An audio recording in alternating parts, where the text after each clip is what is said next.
Bonjour et bienvenue à Vue d'ici. Cette semaine, pour vos 3 reportages, vous pourrez voir l'inauguration officielle du marché des cantons. Ensuite, nous avons participé à un atelier ouvert de l'artiste Jeff Tremblay. Et finalement, nous avons assisté à une journée d'entraînement à Lac-Beauport. Bonne émission!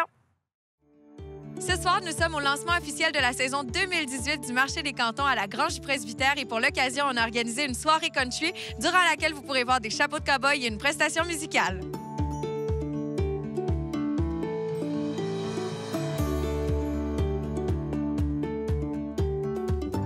Isabelle Matt, on vous rencontre aujourd'hui parce que vous êtes en charge du marché des cantons et aujourd'hui, c'est le lancement officiel. Ça se fait à la Grange du Presbytère pour des raisons de température, mais quand même, vous avez préparé une belle soirée. Parlez-nous-en. Oui, en fait, ce qu'on avait prévu, c'était une soirée country. C'est certain qu'on a réduit un petit peu nos activités. Il devait y avoir une petite ferme, il devait y avoir un feu de camp. On va remettre ça à des semaines un petit peu plus tard. Mais on a de la musique. Cover 2.0 est toujours là parce que c'est nos musiciens préférés, c'est des gens d'ici. Et ce soir, Stéphane Langlois est là aussi pour chanter quelques chansons en duo avec Chloé. On a 18 producteurs cet été au marché. C'est vraiment comme du jamais vu. Il y en a beaucoup. On a des champignons qui s'ajoutent, des produits véganes. On a du miel. On a une brûlerie de Shannon qui est là cette année. On a des producteurs qui ont pris plus d'expansion aussi, comme Poussin Vert, qui prend 2 étals cette année parce qu'elle offre du prêt-à-manger. Du prêt-à-manger, ça veut dire des salades prêtes-à-manger faites avec des pousses, mais aussi des smoothies à base de pousses, tout ça. Alors, on a, je pense, 7 nouveaux producteurs. Alors, ça vaut vraiment la peine de venir faire un tour. La soirée de lancement, c'est toujours un peu d'effervescence aussi. Pour ce qui est des producteurs, il y en a certains, comme ils viennent d'un peu plus loin, qui ne seront pas là à chaque semaine. Si on veut avoir des informations, justement, sur qui va être présent, est-ce que c'est sur votre page Facebook ou le site Internet qu'on les trouve? En fait, c'est les deux. À chaque semaine, la programmation de la semaine suivante est mise en ligne.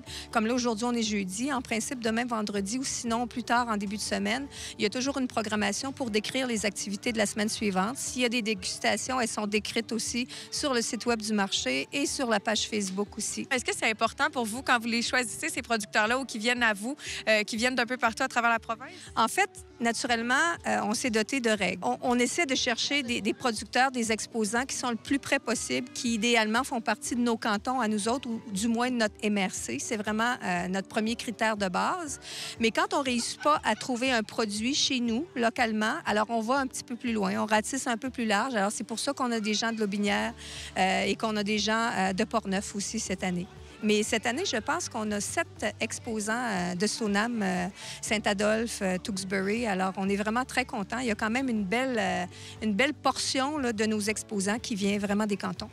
Ce soir, évidemment, il y a eu quelques intempéries. Il y a des activités qui ont dû être remises à d'autres moments durant l'été. Encore une fois, ça va être sur votre page Facebook, mais je pense au 5 juillet pour la petite fermette qui était planifiée ce soir. C'est ça. Alors, la petite fermette, ils reviennent le 5 juillet en souhaitant qu'il fasse beau parce qu'ils viennent aussi avec un poney pour faire des tours aux enfants. Donc, ça prend du beau temps pour ça. Mais c'est prévu pour le 5 juillet. Le feu de joie, le feu de camp avec les s'mores, on a prévu ça pour la semaine prochaine en souhaitant que la température va être plus belle la semaine prochaine. Ouais. Rappelez-nous le lieu fixe pour le marché des cantons, puis en cas de pluie, ça se déroule toujours à la Grange? Oui. Alors, le lieu fixe, c'est devant le presbytère, juste à côté de l'église. C'est là qu'on s'installe. Et puis, en cas de pluie, c'est comme ce soir. Alors, c'est un plan B. On s'installe derrière la grange. Il y a peut-être 8 producteurs qui sont à l'intérieur de la grange ce soir et 8 qui sont à l'extérieur. Mais beau temps, mauvais temps, le marché a lieu. Et cette année, c'est du 14 juin jusqu'au 20 septembre. Et nos heures d'ouverture sont de 3h à 7h le soir. Et quand il y a de la musique ou quand le party est un peu plus levé, comme on dit, on va étirer nos heures d'ouverture cette année peut-être jusqu'à 8h, 9h, quand le beau temps va le permettre, puis quand on va avoir des activités un peu spéciales aussi. Ouais. C'est super. Bien, merci beaucoup, Isabelle. Puis merci encore une fois de vous impliquer dans le marché des cantons. Je crois que c'est très apprécié des gens d'ici. Merci beaucoup. Ça me fait plaisir.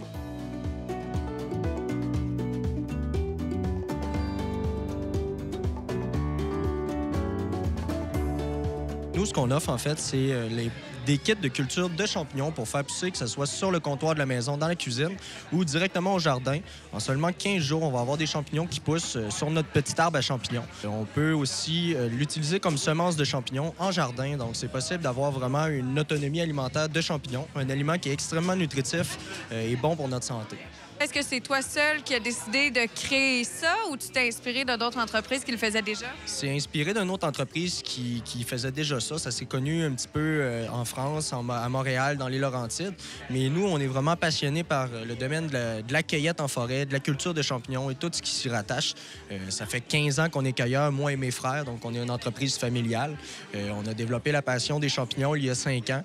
On a vu vraiment un univers énorme et merveilleux. Donc, on voulait faire connaître ça à tout le monde. Si on veut savoir exactement quand tu vas passer au marché des cantons, est-ce qu'on se rend sur ta page Facebook? Oui, donc notre page Facebook, Le Blanchignon, directement.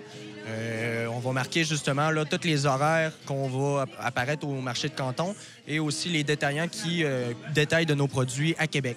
En fait, nous, c'est la 3e été déjà qu'on participe au marché. Puis on trouve ça vraiment le fun. On est des gens d'ici. On trouve que c'est un bel événement qui permet de recueillir plein de produits locaux. On aime vraiment ça. Donc, ça nous fait plaisir de venir prendre part au marché puis d'offrir notre prestation musicale à chaque fois.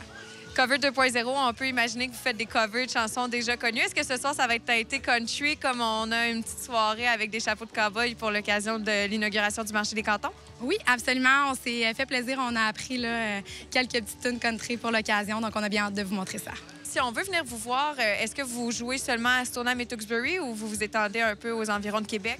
En fait, on se promène partout à travers le Québec. Pour les bars et tout, tout est inscrit sur notre site sur Facebook, Cover 2.0. Sinon, on a notre site Internet aussi, bandcover2.0.com.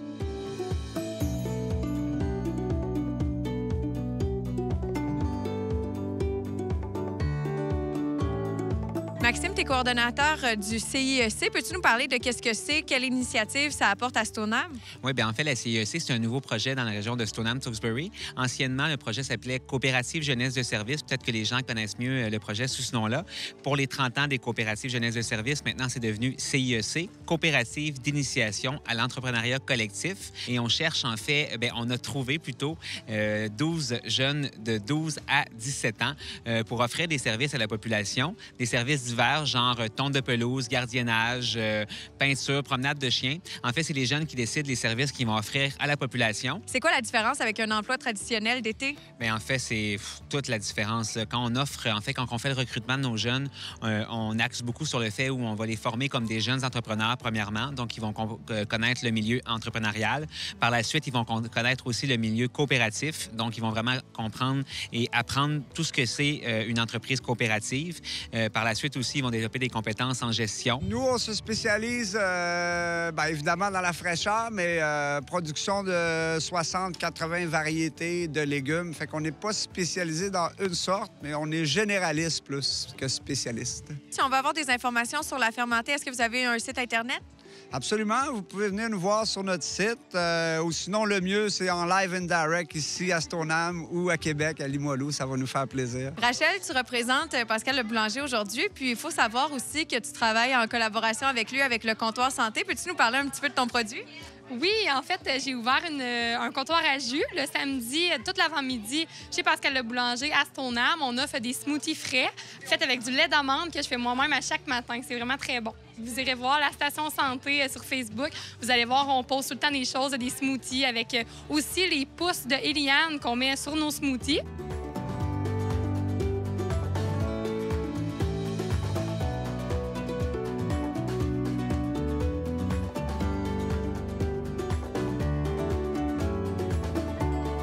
C'est tous les jeudis jusqu'au 20 septembre qu'une vingtaine de producteurs locaux vous attendront à Stoneham et Tewksbury pour le marché des cantons. Si vous voulez plus d'informations, rendez-vous sur leur site Internet ou encore sur leur page Facebook.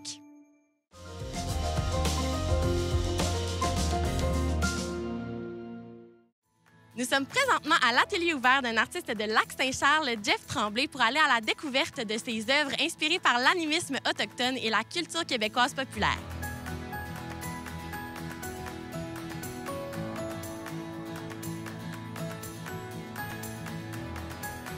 Jeff, tu n'es pas seulement un artiste, tu as aussi d'autres métiers, d'autres passions. Peux-tu nous expliquer un petit peu ce que tu fais dans la vie? Je suis éducateur en service de garde, en milieu scolaire. Et aussi, je fais des conférences donc, et artiste, donc musique et peinture. Jeff, ça fait combien de temps que tu fais de l'art? 24 ans environ. Puis, tu as commencé par quoi exactement? Donc, un peu d'expérimentation musicale. Avec, j'ai passé du dessin vers la peinture, donc en comprenant un peu mieux c'était quoi la tâche. Là. Et c'est ça. Après ça, vraiment, tout s'est fait en parallèle. Peux-tu nous parler un petit peu de tes inspirations pour tes toiles? Tu joues également de la musique. Bien, c'est sûr que la culture autochtone m'inspire beaucoup, je pense, par le fait que c'est vraiment... Il y a un côté rustique, il y a un côté relié à la terre.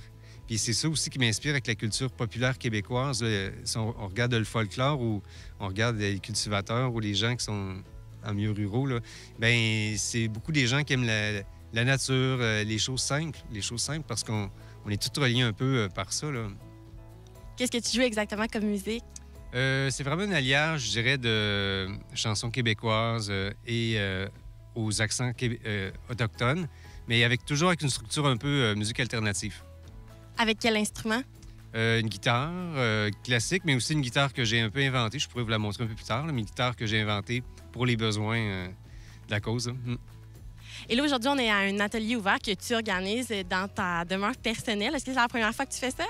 Bien, on ouvre les portes. Je veux dire, ça fait une quinzaine d'années que je suis dans le quartier.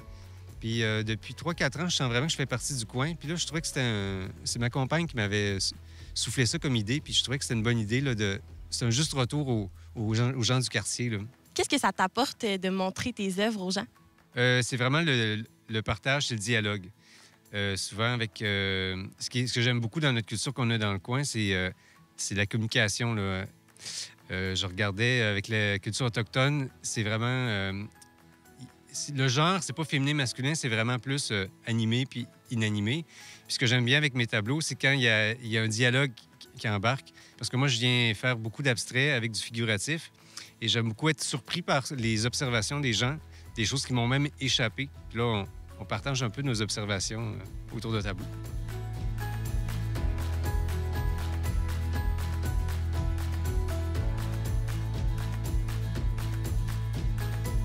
Jeff, on a plein de toiles autour de nous, mais tu as décidé de faire d'une guitare ta toile. Peux-tu nous parler un petit peu de ton processus créatif pour cette œuvre-là? Oui, bien, j'étais parti à partir d'une base de guitare qui existait et puis j'ai complètement modifié. J'ai découpé à la scie sauteuse. J'ai vraiment modifié là, un peu la structure de la guitare et j'ai décalé vraiment les capteurs pour aller chercher des notes graves puis être capable d'être plus autonome puis versatile là, avec mon instrument. Ensuite, ben, j'ai eu un vilain plaisir à la décorer. Pour quelle raison tu voulais aller chercher des notes plus graves? Ben, parce que, en fait, je jouais souvent en compagnie de groupe auparavant. Puis il y avait beaucoup de travail versus moins de spectacle. C'était difficile d'arriver à un résultat qui me plaisait, tu sais, s'il y avait beaucoup de labeur. Fait que c'était pour retrouver une autonomie, en fait. Puis je peux autant me déplacer un peu partout, autant que quand je crée une pièce, là, je peux rapidement arriver là, à mon résultat. Peux-tu nous parler du processus que tu as avant de créer une œuvre? En fait, c'est comme si une œuvre nous habitait un peu déjà auparavant, puis qu'elle soufflait des images ou elle soufflait des mélodies. Puis après ça, ben, elle devient tellement criante ou tellement plus claire que là, elle dit c'est aujourd'hui que ça se passe. Y a-t-il une inspiration cachée derrière cette œuvre-là? C'est sûr que je pense qu'il y a quelque part la musique punk. Je pense que aussi Jimi Hendrix, c'est tous des artistes qui ont ça veut sortir, puis c'est maintenant que ça se passe. Puis en même temps, mais je voulais qu'il y ait aussi le côté racine, tu sais, fait que c'est un peu ça, là, on voit des choses un peu plus autochtones se mélanger. Moi, je veux dans mes œuvres rester simple puis connecté aux vraies choses, fait que c'est un peu ça aussi, quand je parle d'artisanat, d'art populaire, c'est tous des gens qui mettent la main à la pâte puis qui communiquent là, avec des petits gestes tout simples, ce qu'ils sont. Là. Est-ce que tu vends tes œuvres aujourd'hui qui sont à l'atelier présentées? Oui, ils sont disponibles à la vente. Puis aussi, j'ai toujours la galerie Abbé Saint-Paul, donc les galeries Yvon Desgagnés qui me représentent de façon officielle. Et puis, juste de venir, là, de partager du regard, là, les tableaux, c'est vraiment un partage là, de part et d'autre. Bien, merci beaucoup, Jeff. Merci beaucoup.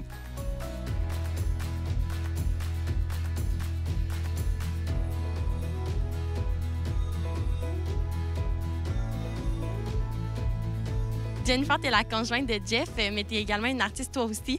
Peux-tu nous expliquer un petit peu ce que tu fais dans la vie? Oui, bien, moi, à la base, je suis horticultrice de métier. Alors, comme je faisais de la photographie depuis toujours, depuis quelques années, en fait, depuis 6 ans, j'ai mon studio de photographie aussi qui vient compléter le portrait. Et aujourd'hui, là, on est à l'atelier ouvert de ton conjoint Jeff. Comment tu trouves ça jusqu'à date? Bien, je suis vraiment très, très fière de lui. J'ai toujours cru puis aimé ce qu'il faisait.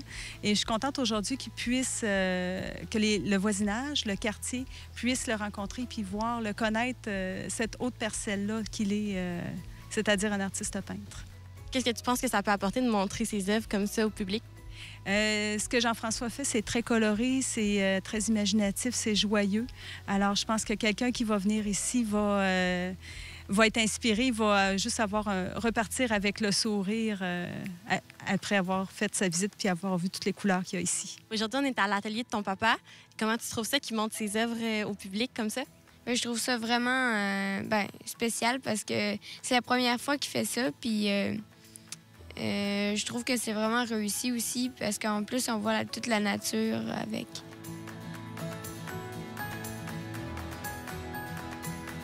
Vous avez également une entreprise familiale. Peux-tu m'en parler un petit peu? C'est une toute petite entreprise qui est ponctuelle. En fait, nous, on a commencé ce petit projet-là avec les enfants pour leur apprendre à travers un projet, les choses de la vie. Et en fait, c'est tout petit, ça s'appelle Roulis-Boulis. Il y a quelques années, on fait partie d'un regroupement de petites roulottes. Et puis, il y a quelques années, on a décidé d'amener dans un regroupement des porte-clés. C'était à la base un projet fait avec c'est un petit jeu pour enfants, des petits porte-clés. Puis finalement, ils ont tous trouvé preneur. Alors, on a décidé d'améliorer le produit avec les années. Puis maintenant, chaque année, les gens nous attendent pour avoir leur deuxième, troisième, quatrième porte-clés. Qu'est-ce qui vous inspire pour faire ces porte-clés-là? Bien, on dessine à chacun une roulotte. Puis on rajoute des affaires comme une nature, des animaux, des affaires comme ça. Là. Ben moi, j'aime ça parce que je peux tout le temps parler avec les gens, puis leur expliquer. Puis aussi, on gagne un peu d'argent aussi. Puis j'aime ça un peu préparer des événements, puis tout ça.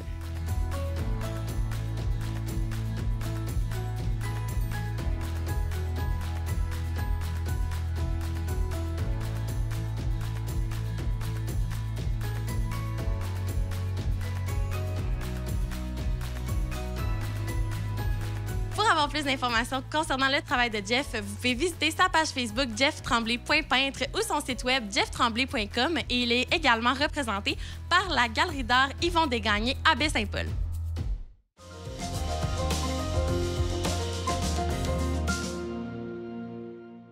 Aujourd'hui, à Lac-Beauport, le club de ski acrobatique de Stoneham organise une journée d'entraînement spéciale durant laquelle certains jeunes vont essayer pour la première fois la rampe d'eau.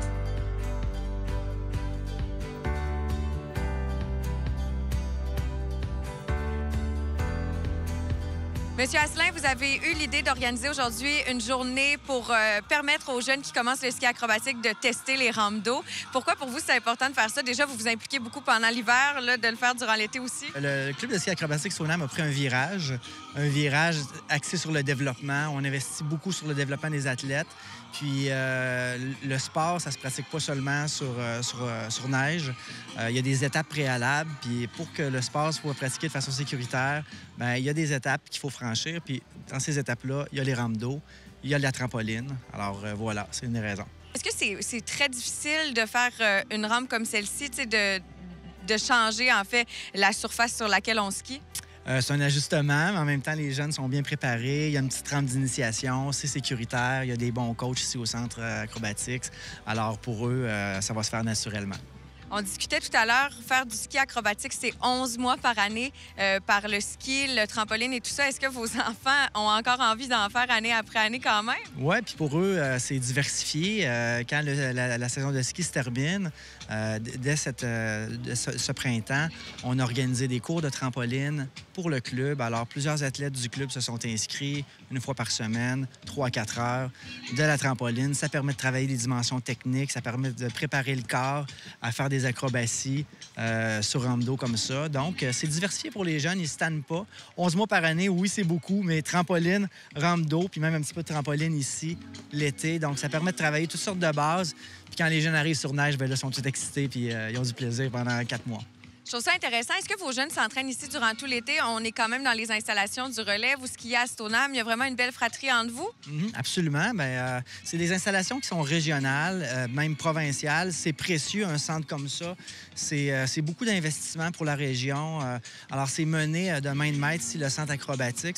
Puis pour tous les clubs de la région de Québec en profitent. Alors, c'est une communauté, puis c'est important de profiter de ces installations-là. Alors, oui, il y a une fraternité, c'est sûr, entre les clubs, puis il y a une interdépendance aussi là-dedans. Est-ce que c'est encore le temps de penser à s'inscrire à la prochaine saison de ski acrobatique? Absolument. Notre période d'inscription arrive à la fin du mois de juin, début juillet. On est sur le point de lancer ça. Puis là, les jeunes s'entraînent actuellement. Puis il y en a qui vont expérimenter ça puis qui vont confirmer leur engouement de s'inscrire l'année prochaine avec nous. Juste en terminant, nous rappeler les manières de vous contacter ou encore d'être à l'affût de toutes vos nouveautés? Par notre site web, sur Facebook aussi, c'est pas compliqué à trouver. Alors, Acroski Stoneham, très facile, puis plein d'informations permettent de présenter, dans le fond, notre philosophie de club, puis tout le plaisir qui vient avec. Merci beaucoup, puis encore une fois, bravo pour votre implication. Merci.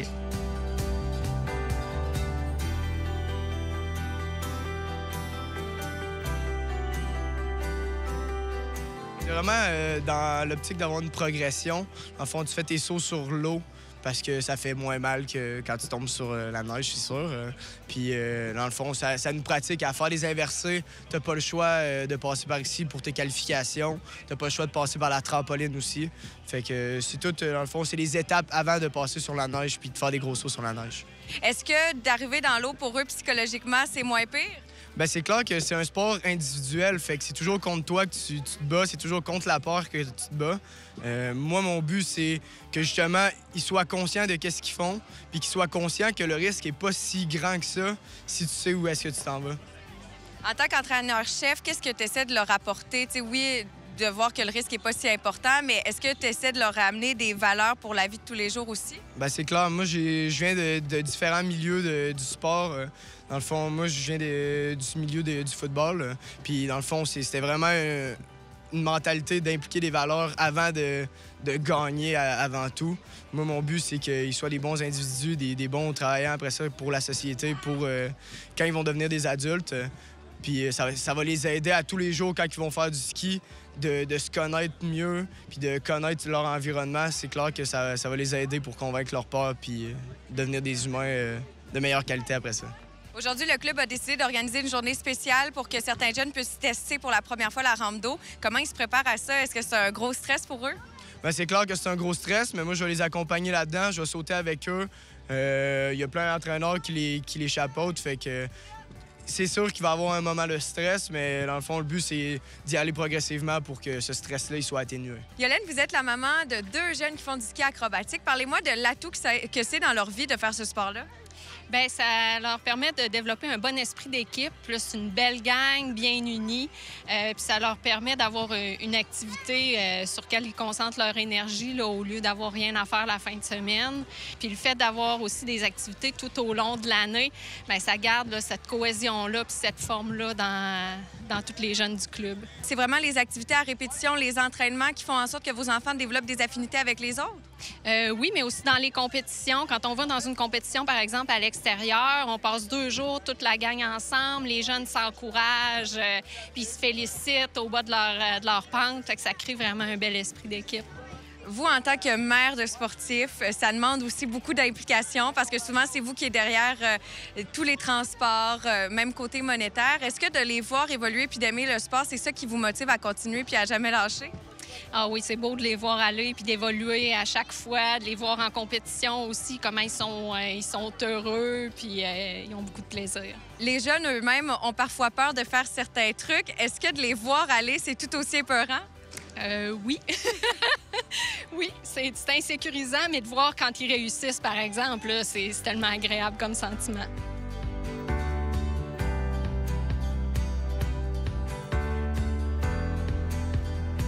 Je trouve ça très intéressant parce que, vu que j'ai beaucoup de difficultés avec le 360, je pourrais plus m'améliorer pour cet hiver. C'est quoi les premières choses qu'il faut que tu saches quand tu t'apprêtes à faire la rampe d'eau? Je pense que c'est vraiment le pop, le sauter, pour arriver au bon moment au saut avant de sauter. et aussi l'atterrissage pour vraiment essayer d'atterrir sur les skis à la place sur la tête. Est-ce que le sport, les skis acrobatiques, te permet d'apprendre à gérer ton stress dans différentes étapes de ta vie? Ben oui, ben ça m'a vraiment aidé là, parce que comme au début de mes compétitions, j'avais beaucoup de stress. Puis maintenant, je suis capable de gérer mon stress comme dans les examens ou dans d'autres étapes, là, comme vous avez dit. Qu'est-ce que t'aimes de ce sport-là? Qu'est-ce que ça t'amène au quotidien? Ben, l'adrénaline, surtout. Quand je fais des figures inversées, j'aime beaucoup le feel que ça me fait.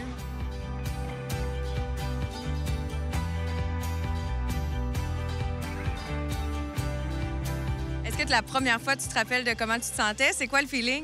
J'avais vraiment peur parce que j'avais jamais rien fait qui ressemble à ça. Puis ben, moi, j'ai peur là, dans la vie, mais je l'ai quand même fait, là, puis j'étais contente. Pourquoi t'aimes ça, t'entraîner pendant d'aussi nombreuses heures? Bien, ça pratique la patience, la persévérance et surtout l'effort. Puis je trouve que c'est vraiment un sport vraiment amusant. Moi, à long terme, j'aimerais aller au X Games, puis cet été, j'aimerais faire mes backflips et mes corks.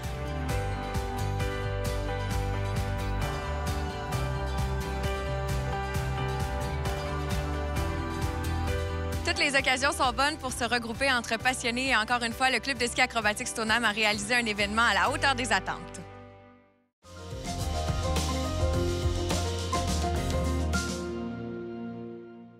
Merci encore une fois d'avoir écouté Vue d'ici cette semaine. N'hésitez pas à vous rendre sur notre site Internet, le www.ccap.tv, pour regarder l'émission à nouveau. Et vous pouvez aussi la partager en vous rendant sur notre page Facebook.